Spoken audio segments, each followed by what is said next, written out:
Assalamualaikum warahmatullahi wabarakatuh. Halo semuanya, perkenalkan nama aku Nesa Rizky Febiana. Di video ini, aku mau ngejelasin sedikit tentang pengertian, penjumlahan, dan perkalian pada vektor. Langsung saja ke pengertian. Dalam ilmu fisika, besaran itu dibagi menjadi dua kelompok. Yang pertama itu besaran skalar, dan yang kedua itu besaran vektor, di mana keduanya ini memiliki perbedaan. Di mana di sini besaran skalar ini dia hanya menunjukkan nilai, sedangkan besaran vektor ia menunjukkan nilai dan juga arah. Lalu di sini juga ada penjumlahan vektor dibagi-bagi lagi menjadi beberapa metode.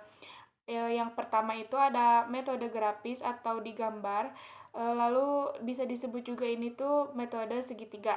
Lalu ada metode jejar genjang, metode poligon, dan yang terakhir metode analitis. Di mana di sini aku mau ngejelasin tentang penjumlahan dan cara menjumlahkan metode analitis. Disimak ya.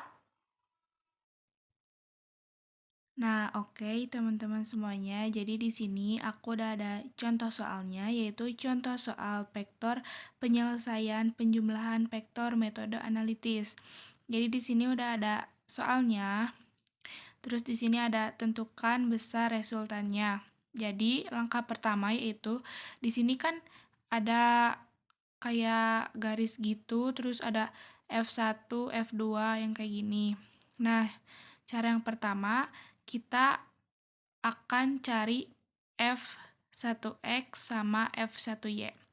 Karena di sini kan F2 udah kayak sejajar sama X-nya, jadi kita tinggal cari yang F1X sama F1Y. Jadi yang ini udah nggak usah dicari lagi. Nah, cara rumus nyari Fix itu yaitu Fix sama dengan F cos theta dan Fy F sin theta.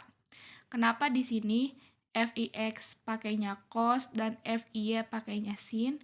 Karena di sini dari rumusnya kalau si sudut yang paling dekat dengan si garis X sama Y, misalkan ini si sudutnya dekat sama X, berarti yang paling dekat dengan si sudut itu rumusnya pakai cos, sedangkan yang jauh itu pakainya sin.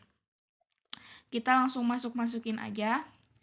F-nya F1-nya 12 dan di sini cosnya cos 60. Cos 60 itu sama dengan 1/2 ya teman-teman. Dan ini hasilnya 6 N. Lalu selanjutnya kita akan mencari Fy. Ini sama, tinggal dimasukin aja. Cuman di sini sin 60 itu sama dengan setengah akar 3. Jadi di sini hasilnya 6 akar 3. 6 akar 3 hasil dari 12 bagi 2 dan ini akar 3-nya tinggal dipindahin. Lalu setelah itu kita lanjut mencari Fx dan Fy. Dan rumus mencari Fx dan Fy, kita tinggal cari aja yang sebaris dengan X dan sebaris dengan Y. Nah, di sini kan yang Fx ada F1X sama F2 yang sejajar. Kita tinggal masukin aja yang F1X itu sama dengan 6. Yang dari sini ya, teman-teman. Lalu ada yang F2 itu 14. Kita tinggal kurangin aja sama dengan min 8N. Nah, yang Fy, berhubung Fy ini cuman ada yang si Fy F1Y dan di sini tuh nggak ada lagi ya yang Fy teman-teman. Jadi kita tinggal langsung tulis ulang aja yang ini. Berarti Fy-nya yang ini. Nah, udah nyampe sini. Lanjut kita ke rumus selanjutnya yang benar-benar kita harus nyari resultan. Nah, rumus resultannya tuh R akar Fx kuadrat ditambah Fy kuadrat. Nah, di sini kan Fx sama Fy udah ketemu nih. Kita tinggal masukin aja ke rumusnya langsung. Fx-nya min 8. Min 8 pangkat 2 ditambah Fy-nya 6 akar 3 kuadrat. Di sini kita tinggal jumlahin. Min 8 akar 2 itu sama dengan 64 ya teman-teman. Jadi plus karena min ketemu min sama dengan positif. Terus yang ini, yang si 6-nya di pangkat ini jadi 6 kali 6 kan. 6 kali 6, 36. Nah ini tinggal jadi dikali 3 aja. 6 kali 6, 36 kali 3. Hasilnya yaitu 108. Ini kan udah nyampe 64 ditambah 108 itu kan udah 172. Nah, kalau pengen si akarnya tuh hilang, diperkecil lagi, kita cari yang berapa kali berapa yang hasilnya 172. Dan ternyata ada ya teman-teman yang akarnya bisa dikeluarin ini, yaitu akar 172 sama dengan 13,115 Newton. Ya, di sini teman-teman kita udah dapat hasilnya. Jadi begitu ya teman-teman cara pengerjaan vektor metode analitis. Oke teman-teman, tadi kan kita udah belajar cara pengerjaan vektor metode analitis. Sekarang kita akan belajar pakai rumus kosinus. Dimana di sini kita udah ada contoh soalnya ya teman-teman. Di sini ada soalnya F1 sama dengan 20, terus F2 sama dengan 20, dan ini sudutnya 90 derajat. Nah, di sini kita langsung mulainya aja. Di sini udah ada rumus kecantum ya, teman-teman. Dan ini rumus vektor kosinus ya. Dimana kita tinggal di sini tinggal ngemasuk-masukin aja ya angkanya. Nah, di sini kan F1-nya 20. Kita tinggal masukin aja ditambah 20.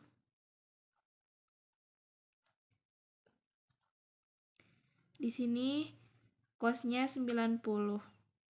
Kita tinggal tulis aja ya. Terus atau cos 90 itu 0 ya teman-teman dalam sudut istimewa.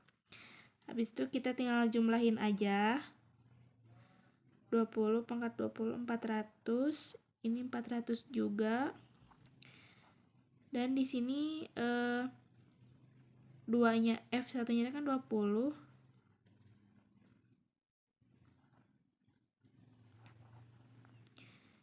Jumlahin lagi, tambah.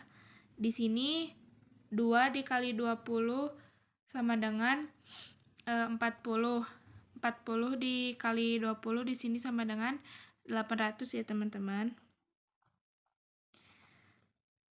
Nah, di sini masih dijumlahin. Di sini kita jumlahin yang perkalian dulu. Karena 800 dikali 0 sama dengan 0, jadi ini sisanya tinggal 800. Terus, kita cari akar 800.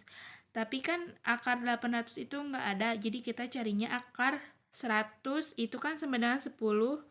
Dan yang ininya tinggal gini. Jadi, akar 10 sorry teman-teman, akar 800 itu sama dengan 10 akar 8. Sampai sini semoga paham ya teman-teman.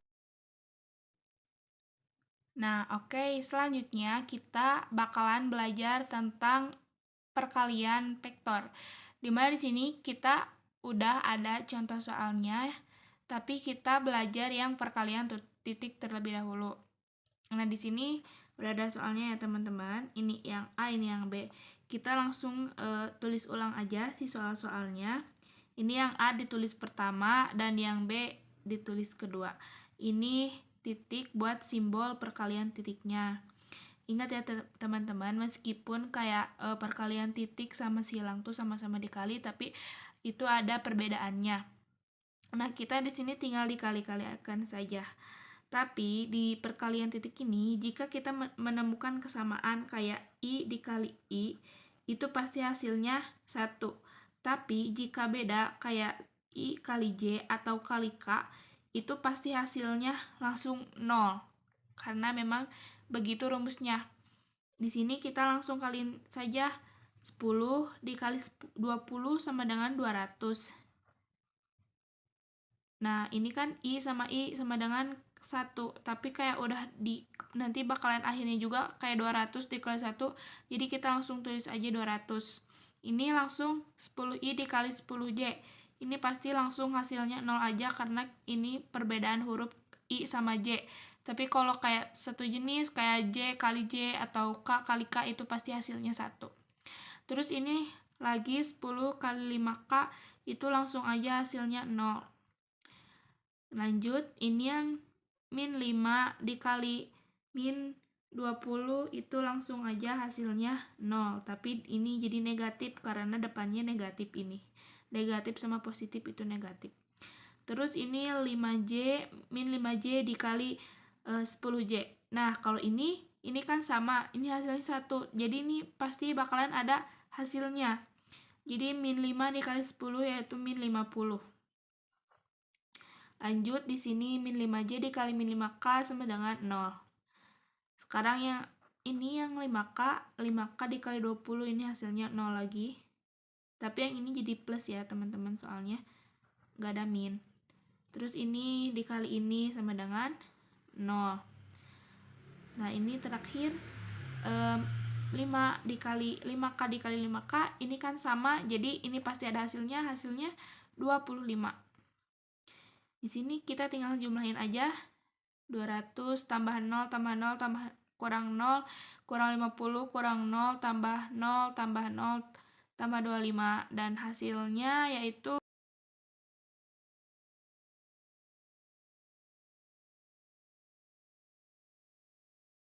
Nah, oke, teman-teman, kita lanjut ya.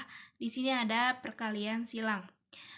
Tadi setelah kita pelajari mengenai perkalian titik, di sini kita akan belajar perkalian silang.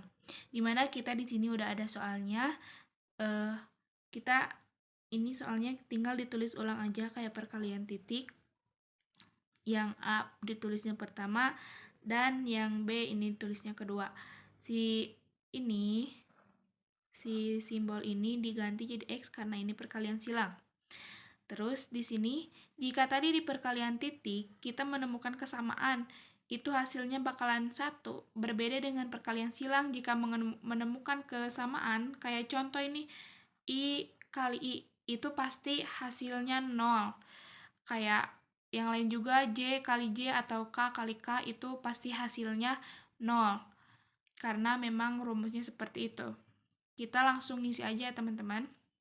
Di sini ada 3I dikali 2I. Ini kan sama ya teman-teman, berarti ini udah fix hasilnya 0. Lalu lanjut, kita 3I dikali 8J. Nah, di perkalian silang ini ada kayak rumus simbol seperti ini. I, J, K. Jadi kalau misal I kali J, itu pasti hasilnya K. K kali I itu hasilnya J. Tapi kalau misal kebalikannya, I kali K sama dengan itu hasilnya J, tapi itu jadi min ya teman-teman. Jadi kalau hasil yang bakalan positif tuh ini mengalirnya ke sini gitu. Tapi kalau negatif dia ngalirnya ke sini gitu. Nah, kayak contoh ini 3I dikali 8J. Yang 3I dulu, 3 kali 8 itu sama dengan 24, plus ya teman-teman, soalnya nggak ada min. Terus ini I dikali J, I kali J ya teman-teman di sini, jadi K. Ini positif ya, soalnya si alurnya ke sini. Lanjut, di sini 3I dikali 10K. 3 kali 10 sama dengan 30. I kali K sama dengan min J. Lanjut, yang sekarang ini angka yang kedua, 6J dikali 1. Ini sama dengan 6 kali 2 sama dengan 12. J kali I sama dengan min K. Lalu di sini 6J dikali 8J itu karena sama, satu jenis, itu hasilnya 0. Lanjut, 6J dikali 10K, 6 kali itu sama dengan 60, J kali K sama dengan I, plus ya, ini positif, tidak negatif. Lalu lanjut, ini 4K dikali 2I. 4 kali 2 sama dengan 8, K dikali I sama dengan J. Ini positif ya, karena si alurnya ya teman-teman ke sini. Lanjut lagi, 4 kali 8 sama dengan 32. Dan di sini K dikali J sama dengan K kali J itu min I. Dan terakhir 4K dikali 10K, ini sejenis lagi, itu hasilnya 0. Di sini kita tinggal ngejumlahin. Cara ngejumlahinnya itu, kita tulis ulang dulu yang ini, nolnya nggak usah karena nggak akan pengaruh apa-apa. Yang ini, yang min sama plusnya dulu dikaliin dulu. Itu kan min kali plus sama dengan negatif, berarti kita tulis di sini negatif. Negatif 30J. Lanjut, ini sama ya, ini juga min kali plus sama dengan min, jadi min 12K. Terus di sini 60 I-nya tulis, karena itu positif jadi tetap ini juga 8J.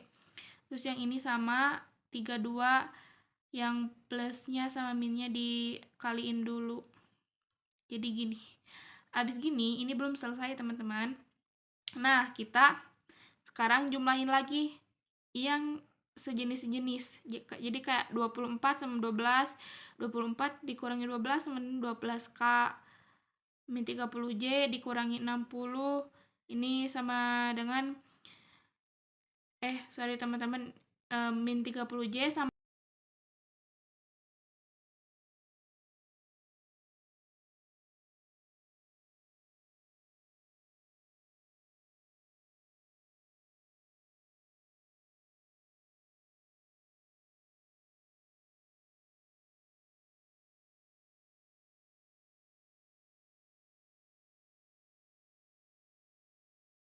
kita tinggal susun aja. 28I min 22J plus 22K. Ini aku punya contoh soal satu lagi tentang perkalian titik, di mana kita agar lebih paham lagi tentang perkalian titik. Di sini kita udah ada soalnya. Terus kayak biasanya kita tinggal tulis ulang aja sih soalnya. Yang soal A pertama ditulisnya dan B kedua, dan ini titik menjadi simbol, ini adalah perkalian titik. Nah, tapi di sini udah sedikit diisi ya teman-teman, biar kita cepet gitu ngejelasinnya. Nah, di sini kita langsung aja. Kalau di perkalian titik ini, diingat ya teman-teman, kalau ngenemuin kesamaan kayak I kali I atau J kali J, K kali K, itu pasti hasilnya 1. Dan berbeda dengan kalau nemuin I kali J atau K kali J, itu pasti hasilnya 0. Jadi intinya kalau sama itu pasti hasilnya 1. Kalau beda itu hasilnya 0. Nah, di sini kita langsung aja. 2 kali 4, ini satu jenis ya teman-teman, I sama I. Pasti hasilnya ada, dan hasilnya itu 8. Terus 2I dikali 5J, karena nggak sejenis itu 0. 2 kali 6 itu 0, karena itunya nggak sejenis. Lalu lanjut yang 3J kali 4I itu sama dengan 0 juga. Lalu 3 kali 5, karena itu sejenis, jadi itu ada hasilnya, dan hasilnya 15. Lanjut, yang 3 kali 6 itu 0, karena nggak sejenis. Lanjut, yang 2K dikali 4I, itu hasilnya 0 juga. 2K kali 5J sama dengan 0, dan 2 kali 6 sama dengan 12, karena ini sejenis. Nah, di sini kita tinggal jumlahin aja ya teman-teman. Nah, jadi di sini karena 0 gak usah dihitung aja ya teman-teman, soalnya nggak ngaruh apa-apa. Kita hitung yang benar-benar ada angkanya bisa dijumlahin. Di sini ada 8, 15 sama 12. 8 tambah 15 tambah 12 itu hasilnya 37.